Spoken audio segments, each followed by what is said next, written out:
എല്ലാവർക്കും നമസ്കാരം.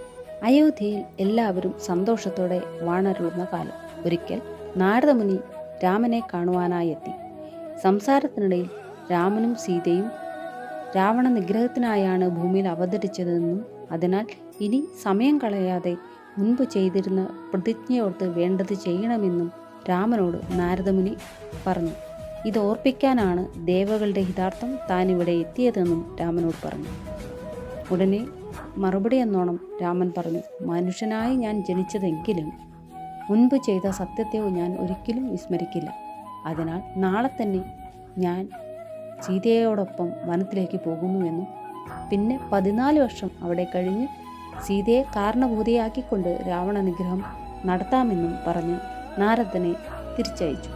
ഇതേ സമയം രാമൻ്റെ രാജ്യാഭിഷേകത്തിനായി ദശരഥ മഹാരാജാവ് മന്ത്രി സുമന്ത്രരോടും കുലഗുരുവായ വസിഷ്ഠനോടുമൊപ്പം വേണ്ട കാര്യങ്ങൾ ചെയ്യുവാൻ ആരംഭിച്ചു. ഭരത ശത്രുഘ്നന്മാർ കേകയത്തു നിന്ന് മടങ്ങി വരാൻ വൈകുന്നതിനാൽ ഇനി രാജ്യാഭിഷേകം വൈകാതെ തന്നെ നടത്താമെന്ന ചിന്തയിൽ കൊട്ടാരത്തിൽ വേണ്ട എല്ലാ ഒരുക്കങ്ങൾ ചെയ്യുവാൻ മന്ത്രിയോട് പറഞ്ഞു വെച്ചു. ഇതിനായി കുലഗുരുവിൻ്റെ അഭിപ്രായങ്ങൾ ആരായുവാനും പറഞ്ഞു. അങ്ങനെ അയോധ്യയാകെ ആനന്ദലഹരിയിലാറാടി. ഈ സമയം ദേവതകൾ സരസ്വതീ ദേവിയോട് ചെന്ന് അഭ്യർത്ഥിച്ചു, മന്ദരയുടെ നാവിൽ വസിച്ച് അവളെ കൊണ്ട് കൈകേയിയുടെ മനസ്സിൽ ദുർബുദ്ധി നിറച്ചു കൊടുക്കണമെന്ന്. ദേവകളുടെ അഭ്യർത്ഥന പ്രകാരം സരസ്വതീ ദേവി മന്ദരയുടെ നാവിൽ വസിച്ചു.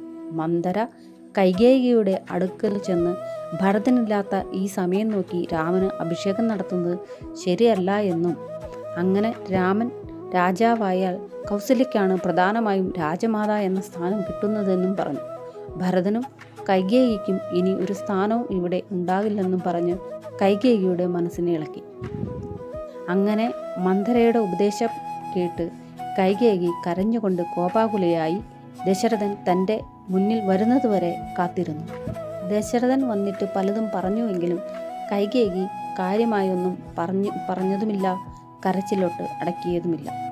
അവസാനം മുൻപ് തനിക്ക് തന്ന 2 വരവും ഇപ്പോൾ തനിക്ക് തരണമെന്ന് കൈകേയി അപേക്ഷിച്ചു. ഉടനെ ദശരഥൻ സത്യം ചെയ്തു കൊടുത്തു.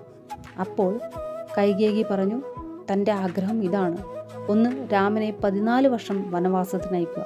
2, ഭരതന് രാജ്യാധികാരം കൊടുക്കുക. കൈകേയിയുടെ ഈ ആവശ്യം കേട്ട് രാജാവ് വളരെയധികം ദുഃഖിതനായി. ഇത് കേട്ട് ആകെ തളർന്നിരുന്ന ദശരഥൻ്റെ മുമ്പിൽ രാമനെത്തി വിവരങ്ങൾ തിരക്കി. എന്നാൽ ഉത്തരമായി കൈകേയി പറഞ്ഞു, രാമന് 14 വർഷം വനവാസവും ഭരതന് രാജ്യാധികാരവും വേണമെന്ന്. രാമൻ തൻ്റെ പിതാവിൻ്റെ ആജ്ഞയെ ശിരസാ വഹിച്ചുകൊണ്ട് മാതാ കൗസല്യയുടെ മുന്നിലെത്തി കാര്യങ്ങൾ പറയുന്നു.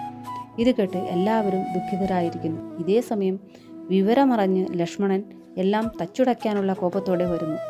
ലക്ഷ്മണനെ രാമൻ പലതും പറഞ്ഞ് ഉപദേശിക്കുന്നു. ശേഷം വിവരമെല്ലാം സുമിത്രയോട് ലക്ഷ്മണൻ പറയുന്നു. ജ്യേഷ്ഠനും ജ്യേഷ്ഠത്തിക്കുമൊപ്പം താനും വനത്തിലേക്ക് പോകുകയാണെന്നും മാതാവിനോട് പറഞ്ഞു. ഇത് കേട്ട് അതീവ ദുഃഖിതയായി തൻ്റെ മക്കളെ ആശീർവദിച്ചുകൊണ്ട് ചൊല്ലുന്ന ഒരു സ്തുതിയാണിത്. ഇനി സ്തുതി നമുക്ക് കേൾക്കാം. സൃഷ്ടികർത്താവേ വിരിഞ്ച പത്മാസന പുഷ്ടദയാബ്ദേ പുരുഷോത്തമാഹരേ മൃത്യുഞ്ജയ മഹാദേവ ഗൗരീപദേ ഋത്രാരി മുമ്പായ ദിക്പാലകന്മാരെ ദുർഗേ ഭഗവതി ദുഃഖവിനാശിനി സർഗസ്ഥിതി ലയകാരിണി ചണ്ഡികേ എൻ മകനാശു നടക്കുന്ന നേരവും തന്മതി കെട്ടുറങ്ങിയിടുന്ന നേരവും സമ്മോദമാർന്നു രക്ഷിച്ചിടുവിൻ നിങ്ങൾ.